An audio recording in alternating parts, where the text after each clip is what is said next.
Hello everyone. उम्मीद करता हूँ आप सभी अच्छे होंगे। तो आज हमारे रडार पर एक बड़ी कहानी आई है।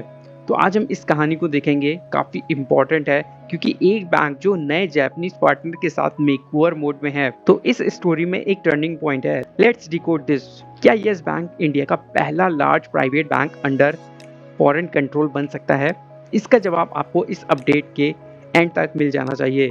यस बैंक के लिए आज यानी कि 3 जून का जो दिन है बहुत ही इम्पोर्टेंट है और इसका रीज़न है आज होने वाली एक crucial board meeting.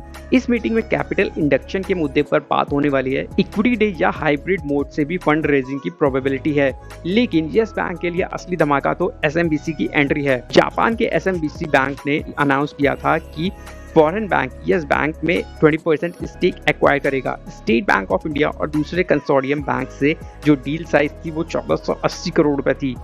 SMBC fresh capital भी इन्फ्यूज करेगा। अगर स्टेक 51% तक चला गया तो ओपन ऑफर ट्रिगर होगा and this might be one of the biggest acquisition bye a foreign entity in the banking sector.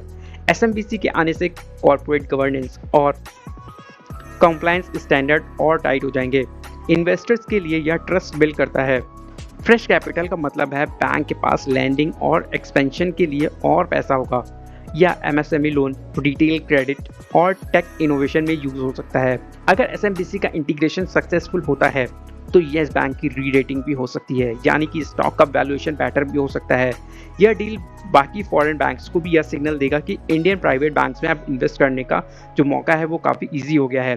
Long term में वैल्यूएशन मल्टीपल्स इंप्रूव हो सकते हैं। देखा जाए ना तो यस बैंक का केस एक टेम्पलेट है। एनपीए, लिक्विडिटी इश्यूज और गवर्नेंस लैप्सेस की वजह कुछ सालों पहले तक फुल ऑन क्राइसिस मोड में था। फिर 2020 में आरबीआई ने इंटरवेन किया। एक रेस्क्यू प्लान बना जिसके अंदर में एसबीआई लीड कंसोर्टियम ने फ्रेश इक्विटी इंजेक्ट की। बैंक की रिस्ट्रक्चरिंग हुई और आज बैंक वापस ट्रैक पर आता हुआ दिखाई दे रहा है। दिसंबर 2019 में यस बैंक के पास अपना कैपिटल बफर ऑलमोस्ट खत्म हो चुका था, बस 0.6% बचा था।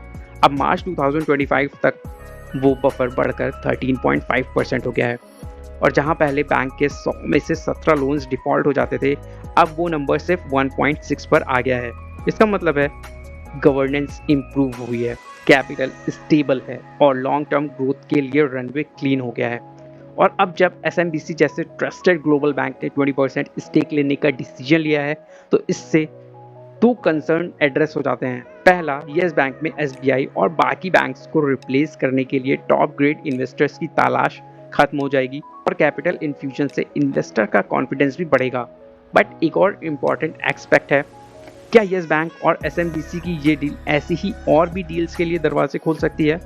मतलब कि क्या फ्यूचर में और भी foreign companies Indian banking sector में एंट्री लेंगी? यहाँ पर एक दिक्कत है, इंडिया के फॉरेन इन्वेस्टमेंट रूल्स थोड़े ना स्ट्रिक्ट हैं।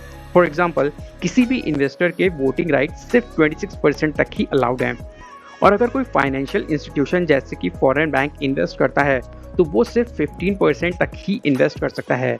ये लिमिट्स काफ़ी इन्वेस्टर्स को रोकती थी बड़े स्टेक्स लेने से, लेकिन अब जो एसएमबीसी यस बैंक में 20% स्टेक लेगा, यह एक पहला बड़ा एक्विजिशन होगा किसी फॉरेन बैंक का इंडिया में। एसएमबीसी फिर यस बैंक का पहला सबसे बड़ा शेयर होल्डर बन जाएगा और उनके पास 2 बोर्ड मेंबर्स अपॉइंट करने का राइट भी हो जाएगा। अगर आरबीआई ने इस डील को स्मूथली अप्रूवल दे दिया तो और भी फॉरेन बैंक्स को कॉन्फिडेंस मिलेगा फ्यूचर में इन्वेस्ट करने के लिए।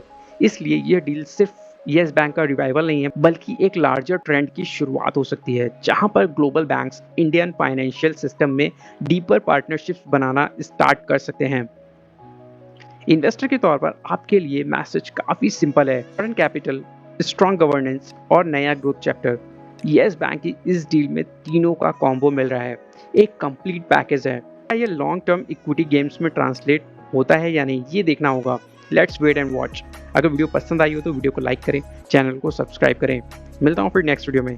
Thank you for watching my video.